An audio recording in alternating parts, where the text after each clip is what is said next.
უბრალოდ მიპასუხეთ, გიფიქრიათ იმასთან დაკავშირებით, რომ თქვენთვის საჭირო კითხვებზე პასუხის გაცემა შეიძლება არც მეტი არც ნაკლები სიზმარში, სადაც ჩვენი გონება თითქმის სრულიად ითიშება და რაღაც გარდამავალ საფეხურებზე დავდივართ. ჯერჯერობით ეს ფენომენი არავის გამოუკლევია და არც მე ვცდილობ ახლა ამ ეტაპზე ამ თემასთან დაკავშირებით ღრმა ანალიტიკას, უბრალოდ გეტყვით, რომ სექტემბრის 3 ღამე ამ თემასთან დაკავშირებით ძალიან საინტერესო კითხვებზე, ღრმა კითხვებზე გიპასუხებთ. ძალიან მარტივად არის საქმე, იღებთ ჩვეულებრივ წყალს და აი ესეთი პატარა ბრიზგებით, შეიძლება ბლომადაც, ასე ვასხამთ იმ ბალიშს, რაზედაც ხშირად ვიძინებთ. პრინციპში ვიძინებთ ხშირად. და ეს ბალიში თქვენი შეიძლება საყვარელი ბალიშიც კი არის. აქ ამაზე ლაპარაკი არ არის, უბრალოდ მინდა აი ამ სამღამეს ესეთი რიტუალი გააკეთოთ. მოკლედ ასე ვიღებთ, კიდევ ერთხელ გამოსახიერებ და ესეთ შხეფებს ბლომად თქვენს ბალიშზე მიესხამთ და ეს ღამე ჩემო ძვირფასებო უნდა იყოს 14-დან 15 სექტემბრის გარდამავლობაში.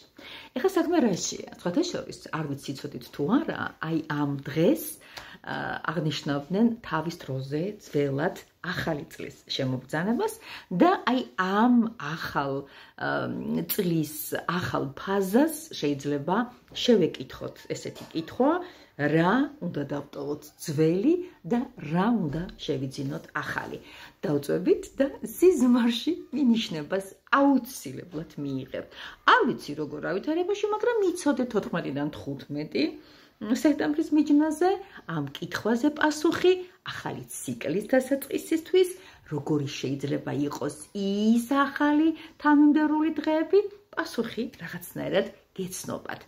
მეორე ღამე, რომელიც არც მეტი არც ნაკლები, 21-დან 22 სექტემბერში არის გარდამავალი. 21 არის ღვთისმშობლობა, ასევე არის ჩემო ძვირფასებო ახალმთვარეობა და ამ პერიოდისათვის უბრალოდ მინიშნება შეიძლება მიცეთ კითხვა, შეიძლება მიცეთ უზენაეს ძალებს, აი საიდან დავიწყო, როგორ დავიწყო, რა გავაკეთო. ასეულებ ეს კითხვები თქვენთან უნდა დასვათ. საიდან დავიწყო ამ პიროვნებასთან? ან ღირს თუ არა საერთოდ დავიწყო? გავაფუჭო თუ გავაკეთო, ასე შემდეგ და ასე შემდეგ. მოკლედ დაიმახსოვრეთ, ეს არის რიტუალებს იგივეს ვაკეთებთ. ბალიშს ბრიზღავთ და კითხვას ვსვამთ. სიზმარში მივიღებთ მინიშნება პასუხებს და ბოლოს ჩემო ძვირფასო ადამიანებო, ეს არის 28-დან 27-დან 28-ის ღამეს, 27 ჯვართამაღლება.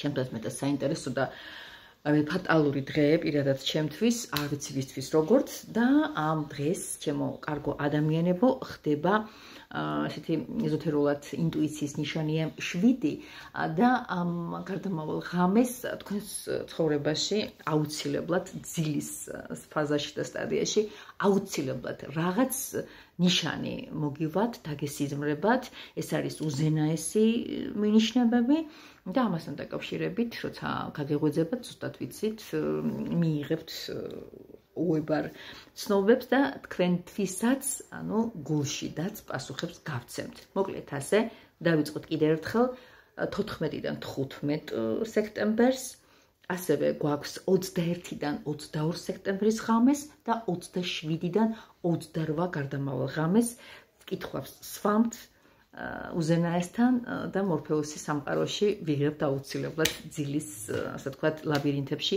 პასუხს. პასუხი არ იქნება დაწერილი, პასუხი არ იქნება რაღაც გახვეული უსტარში, არც დაბეჭდილი, არც SMS-ით გამოგზავნილი, პასუხებს შეგრძნების დონეზე, ფლუიდების დონეზე აუცილებლად მიიღებთ. ანუ რა უნდა ვქნათ, რომ სიზმარში მივიღოთ პასუხები ამა თუ იმ თემაზე, ეს უკვე თქვენზეა დამოკიდებული, როგორ და რა ვითარებაში. ეს უკვე მე აგიხსენით, რაც შემეცლო. ჩვეულებრივად ხდება ის ყველაფერი, ვაგრძელებთ, ის საწავო, ასაწავო არ აქვს მნიშვნელობა, ბალიში შეიცვლავს ამ ჩვენს შხეფებს და სამივე ღამეს გაძლევთ რეკომენდაციას აღნიშნული რიტუალი გააკეთოთ. პასუხები ზუსტად ვიცი, აი როცა დაიწყება და როცა დასრულდება ეს გამოცდები, საკუთარი თავში უკვე მიღებული პასუხებით ვიქნებით გაწუცნობიერებული და აი ძალიან მაინტერესებს თუ ოდესმე მიუბრუნდებით ამ ვიდეოს მაინტერესებს აი რა პასუხებს დაწერთ, რა სიზმარს ნახავთ, რა შეგრძნებები დაგეუფლებათ, რა წინასწარ რაღაცა ინტუიცია აგიმაღლდებათ. მოდი, კიდე ვიღაცას შეიძლება ერთჯერადად ვერ მიხვდეს, რა ვთქვი და ვიდეო რამდენჯერმე ნახეთ. ასევე ჩემო კარგო ადამიანებო, აღნიშნული ვიდეო გაუგზავნეთ მათ, ვისაც ეს მოსწონს, ვისაც ჯერა ჩვენი უზენაესი და გამოუცნობი და შეუცნობი და უკიდეგანო კოსმოსისა და უზენაესი ძალისა და სამყაროსა და ტკბილ სიზმრებს და შემდეგ ასევე არაჩვეულებრივ ფანტასტიკურ რეალიზაციას და ასრულებას გისურვებთ. მთავარია, აქ ისეთ რა არის, შეიძლება ვიღაცას გაეცინოს და შეიძლება ვიღაცამ რაღაცა ბუჩა დაეგდოს ეს პოსტი, მაგრამ იცოდეთ და თქვენს გადასარევად იცით, ვინც ეზოთერიკაში ცოტა მაინც შეგისურვებთ, გაგიღიათ ერთი ნახევარი კარი მაინც. ყველაფერს მიხვდებით, რომ ადამიანი საკუთრივ თვითონ თავის უზენაეს მესთან ამყარებს კავშირს და იღებს, არა მარტო რაღაც კითხვებზე პასუხებს, სხვადასხვა სერიოზულ რჩევებს ყოველდღიურობაში მას ვეკითხებით. ის არის გამგები და ის არის ჩვენი მხსნელიც და გამგებიც და მოდი ასე ვთქვათ, განავრჩენელიც. ყველანი ძალიან მიყვარხართ, კომენტარებში არც მეტი არც ნაკლები, რაც გინდათ იმას ვწერთ. მოკლედ უნდა დავწეროთ ესეთი პატარა როგორც სიტყვია ხოლმე სიტყვა გასაღები ღამე თორემ მიხდებით რაშიც არის საქმე დანარჩენ სიტუაციებში ისევ და ისევ გამიმეორებ რომ ჩვენთვის და თქვენთვის ეს კავშირი იქნება სამი დღემჩიო გვექნება დასაკვირველია დარეკვის და მოწერის სურვილი ტაროს გაშლასა თუ სხვადასხვა დახმარებებზე ესეთი აუცილებლად გააკეთეთ ამ სამ ღამეში ერთი ღამე მაინც შეეკითხეთ ზემოთ სამყაროს და პასუხებს მინიშნების სახით აუცილებლად მიიღებს